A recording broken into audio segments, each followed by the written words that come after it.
আবার হাসানো বলে দিলাম। তা হাসি পেলে আমি কি করবো, আটকে রাখতে লাগছি। শুনো, মানুষের কষ্টে কোনোদিনও হাসতে নাই কাকু, কারণ ঘুটিয়া পড়ে আর গোবর হাসে, সেটা তো জানো। ঠিক আছে, আর হাসবো নাইলে হয়েছে, শান্তি তো। কিন্তু আমাকে বল যে কষ্টটা কিসের তোর? একটা বিটি ছেলে চুল যদি এরকম করে কেটে দেয়, দেখো আর কষ্ট হবে না? হ্যাঁ সেইটা ওটা কষ্ট হবে, কিন্তু ওই লেগে কি তুই এখানে মন খারাপ করে বসে আছো? না, ওই লেগে লয়, মন খারাপ হওয়ার জন্য আরো বড় কারণ আছে। হ্যাঁ, আবার কি হয়েছে? এই তো বললে বলবে বলছো, কিন্তু না বললেও লয়। তা না বললে লয় যখন মা আমার বলো। উপরে তো আমার বান্ধবী টুম্পা আছে লয়, ওয়াকে আর আমাকে নিয়ে আমার মা রক্ত পরীক্ষা করাতে গেছিল।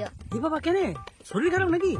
আরে না গো, টুম্পারের আমার ব্লাড গ্রুপ জানার জন্য গেছিলাম। ও এবারে বুঝলাম, ওই হাতে ইনজেকশন দিয়ে ওই রক্তটা লিয়েছে, ওই লেগে কষ্টে আছো। इंजेक्शन से डर नहीं लगता काकू, মায়ের কথাতে ডর লাগতা হ্যাঁ।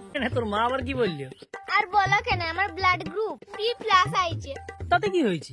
আরে টুম্পার তো A+ চলে আইছে। মা বলছে ছি ছি, তুই কেন টুম্পার থেকে পেছে গেলি?